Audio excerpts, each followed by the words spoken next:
교회를 위협한 이단들, 초대 교회에 위협을 준 것은 박해만이 아니고 이단들이 가르친 거짓 교리였습니다. 당시에 교회를 위협한 심각한 이단은 영지주의, 마르키온, 몬타누스 셋이었습니다.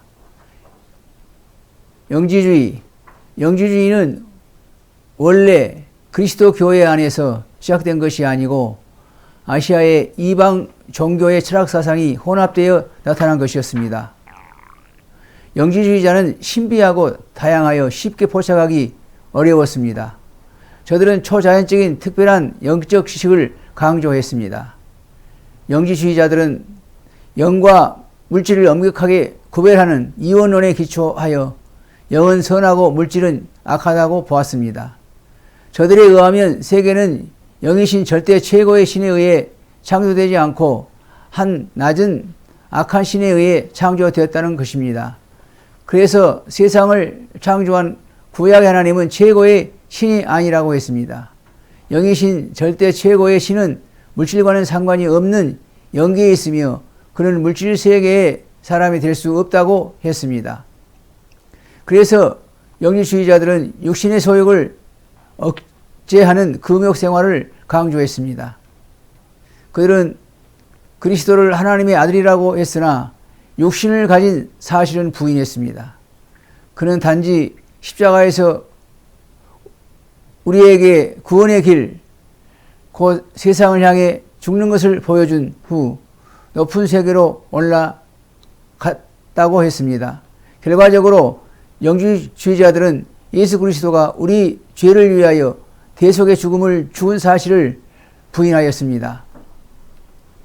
영지주의자들은 물질 세계와 물질은 다 악하다고 보았기 때문에 육체의 부활을 부인했습니다.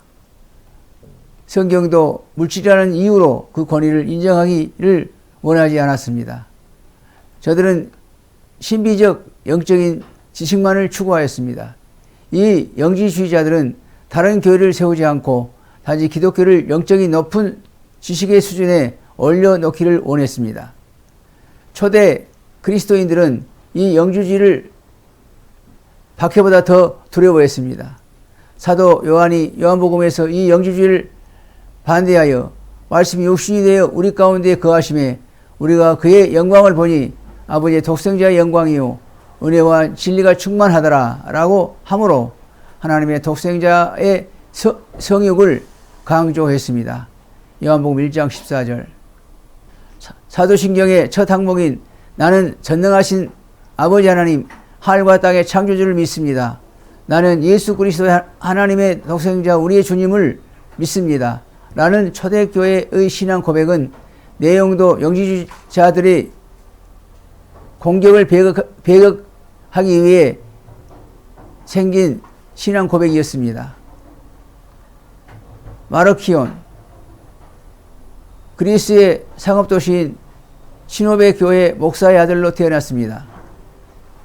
그는 부유한 상선의 소유자였고 행동에 흠이 없는 온건하고 실제적인 사업가였습니다.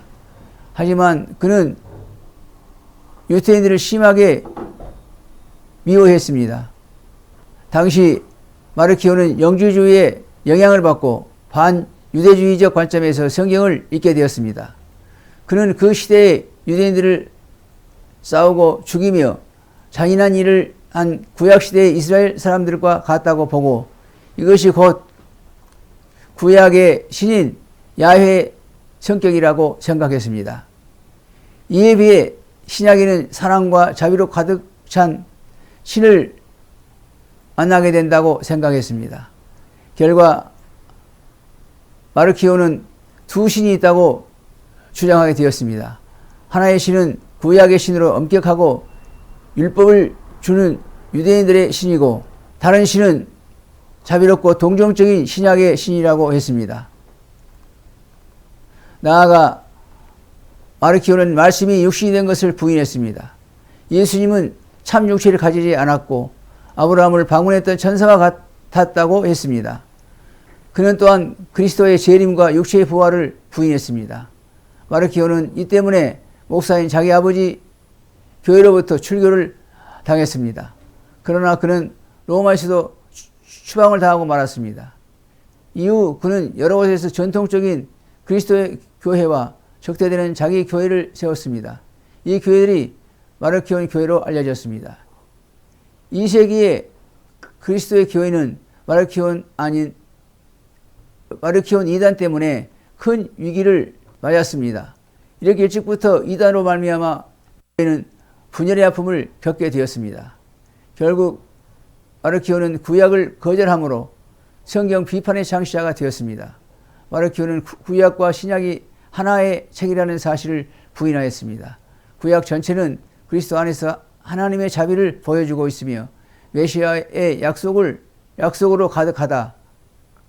구약을 거절하면 신약을 이해할 수 없게 됩니다. 마르키온의 가르침은 2차 세계대전 때 나치 히틀러의 독일에서 현대 반유대주의로 다시 나타납니다. 구약을 유대인을 선의 책으로 보았던 것입니다.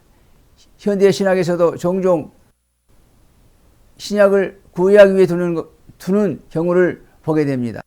이것은 마르키온적인 이단 성격을 나타내고 있는 것입니다. 들어주셔서 감사합니다.